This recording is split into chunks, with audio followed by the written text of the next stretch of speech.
샬롬, 사랑하는 성도 여러분, 귀하고 복된 아침이 시작되었습니다.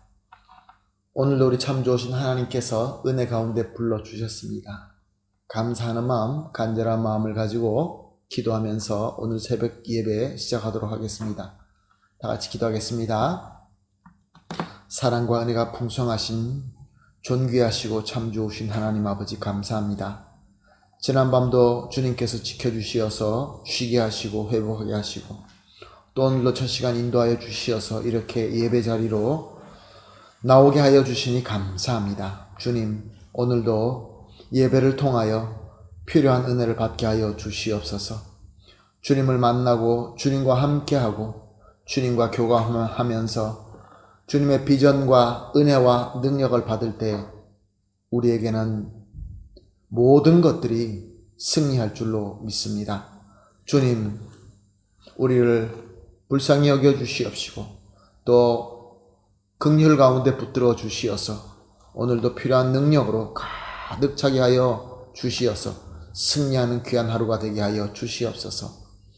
연약하신 분들을 위해서 기도합니다. 영육간에 강건하게 지켜주시옵시고 회복하게 하여 주시고 치유하게 하여 주시어서 모든 성도님들이 건강하고 또 은혜 가운데서 함께 주님께서 주신 목표를 향하여 힘차게 달려갈 수 있게 하여 주시옵소서. 감사하며 예수님의 이름으로 기도합니다. 아멘. 할렐루야. 다같이 찬송하시겠습니다. 찬송가 368장 주 예수여 은혜를 내려주사 곧 충만케 하옵소서. 368장 찬송합니다.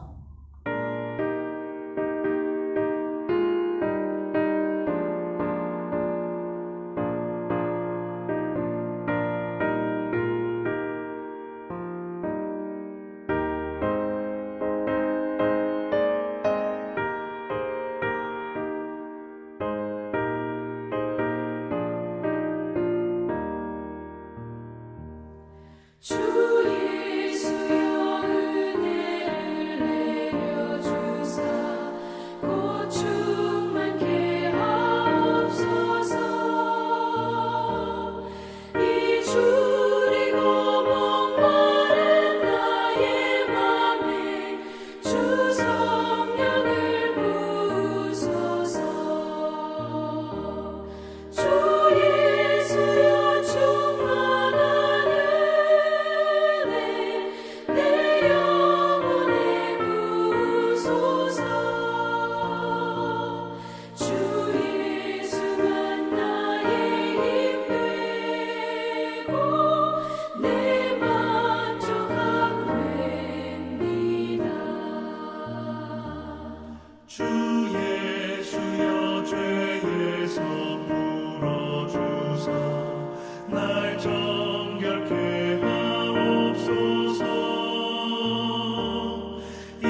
아멘. 할렐루야. 감사합니다.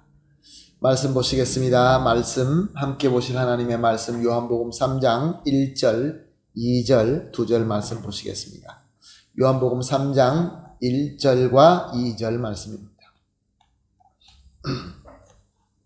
말씀 봅니다. 그런데 바리새인 중에 니고데모라 하는 사람이 있으니 유대인의 지도자라. 그가 밤에 예수께 와서 이르되 랍비여 우리가 당신은 하나님께로부터 오신 선생인 줄 아나이다. 하나님이 함께 하시지 아니하시면 당신이 행하시는 이 표적을 아무도 할 수 없음이니이다. 아멘. 오늘 본문은 니고데모가 예수님을 찾아오는 것을 말씀하고 있습니다. 1절 말씀을 보니까 니고데모가 누구인지를 밝히고 있습니다. 그는 바리새인이다 라고 하고 있습니다. 즉 니고데모는 성경과 법의 학자가 되도록 교육받고 또 그 배운 대로 사는 사람이었습니다. 그리고 또 나아가서 사람들에게 자기가 배운 율법을 가르치는 종교적 리더였던 것입니다. 이 다수의 바리새인들은 자기네들이 율법에 또 성경에 정통하였기 때문에 예수님을 그리스도로 믿지 않았습니다. 오히려 하나님을 모욕하는 자로 보았습니다. 그 바리새인 가운데 한 사람이었던 것입니다. 그리고 또 1절은 그가 유대인의 지도자다라고 말씀하고 있습니다. 그것은 그가 유력하고 신분이 높은 자다라는 뜻이죠. 유대인들의 최고의 권력기관은 산헤드린이었습니다. 니고데모는 산헤드린의 멤버로서 의원으로서 사람들, 백성들을 다스리는 자였습니다. 그러므로 니고데모는 신분이 높고 박식하고 부유하였습니다. 그러므로 보통 예수님을 찾아올 만한 그런 사람이 아니었습니다. 그런데 그는 예수님이 행하시는 표적을 보았다라고 말씀하고 있습니다. 예수님의 표적을 보았다는 것은 이적만 본 것이 아니라 예수님의 선포하는 말씀도 들었던 것입니다. 그래서 이 니고데모가 아무리 보아도 예수님은 하나님께로부터 온 자가 틀림없었던 것입니다. 즉 예언된 그리스도가 맞았던 것입니다. 그러나 당시 유대인들의 지도자들은 이 천한 나사렛 출신 가난한 청년 예수를 하나님을 모욕하는 사기꾼으로 보고 그래서 저를 없애기 위하여 여러 가지 구실과 방법을 찾고 있었던 것입니다. 그래서 니고데모가 예수님을 만나고 싶지만 그래서 그에게 배움을 받고 싶었지만 너무나 위험하기도 하고 또 부끄럽기도 하였던 것입니다. 동료들과 백성들 비난과 미움이 두려웠던 것입니다. 그래서 니고데모는 밤에 예수님을 찾아가게 된 것입니다. 그의 부끄러움, 그의 두려움, 그러나 그의 영적 공허함과 갈등, 그리고 나아가서 예수님의 표적을 보고 마음속에 솟아나는 소망과 믿음이 비록 자랑스러운 방법은 아니지만 밤이라도 예수님을 찾아가게 한 것입니다. 사랑하는 성도 여러분, 우리가 예수님을 만나는 것이 다른 사람들에게 자랑스러운 방법으로 만날 수도 있지만 니고데모처럼 이렇게 밤에 몰래 부끄럽게 만날 수도 있습니다. 중요한 것은 니고데모가 예수님과 만나서 진리를 깨닫고 구원을 받고자 하는 그 결정이었던 것입니다. 사랑하는 성도 여러분, 저와 여러분이 살고 있는 이 시대는 모든 것들이 혼잡한 시대입니다. 영적으로나 육적으로나 모든 것들이 참 너무나 어렵습니다. 그러므로 예수 그리스도를 만나서 예수님과 함께하며 그의 표적, 즉 그의 지혜를 받는 것이 너무나 필요한 때에 우리가 살고 있습니다. 우리는 이미 예수님을 만났습니다. 예수님과 함께하며 예수님을 믿고 있습니다. 그러나 우리는 이 분주한 세상, 혼잡한 이 시대에 예수님과 함께하는 것을 놓칠 때는 있지 않습니까? 어쩌면 오직 예수님만 찾고 예수님과 함께하면서 예수님께로부터 은혜 받는다는 것이 세상 사람들 앞에서 부끄러울 수도 있고 만민이 다 쳐다보는데 하기가 거북할 수도 있습니다. 그런데 한 가지 중요한 것은 부끄럽고 창피하고 위험하다고 예수님을 찾지 않고 예수님의 인도함을 받지 않는다는 것은 그것은 너무나 어리석은 짓입니다. 우리는 예수님을 전인격적으로 만나서 은혜를 받아야 됩니다. 낮에 만나든 밤에 만나든 예수님과 만나서 예수님과 함께하는 것이 중요한 것입니다. 사랑하는 성도 여러분, 그러므로 오늘 우리가 합심하여 이렇게 기도하십시다. 새벽 예배 때마다 3가지 기도 제목을 놓고 합심하여 기도하고 있습니다. 첫 번째, 예수님을 유일하시고 충분하신 구세주 그리스도이심을 믿습니다. 믿음의 기도를 하겠습니다. 두 번째, 예수님께 나감에 그 어떤 방해가 있다 할지라도 그것을 이겨내고 꼭 예수님을 만나서 함께 하게 하여 주시옵소서. 마지막으로 예수님과 함께 하면서 예수님으로부터 은혜를 받아서 이 시대에 필요한 지혜, 이 시대에 필요한 능력을 충만하게 받게 하여 주시옵소서. 이렇게 3가지 기도 제목을 놓고 합심하여 기도한 뒤에 개인적으로 기도하시고 오늘 하루를 시작하도록 하겠습니다. 다 같이 기도하겠습니다. 하나님 감사합니다. 주님께서 말씀을 주시고 또 성령으로 우리에게 깨달음과 또 조명하심을 주시니 감사합니다. 하나님, 먼저 신앙 고백을 합니다. 우리 예수님이야말로 우리의 유일하시고 충분하신 구세주 그리스도이심을 확실히 믿습니다. 이 믿음 가지고 예수님께 나가기를 원합니다. 예수님과 함께 하기를 원합니다. 그 어떠한 방해가 있다 할지라도 이겨내고 예수님과 함께 하게 하여 주시옵소서. 그리고 나아가서 예수님과 함께 하면서 이 시대에 필요한 주님의 은혜와 능력과 지혜로 충만하게 하여 주시옵소서. 예수님의 이름으로 기도합니다. 아멘.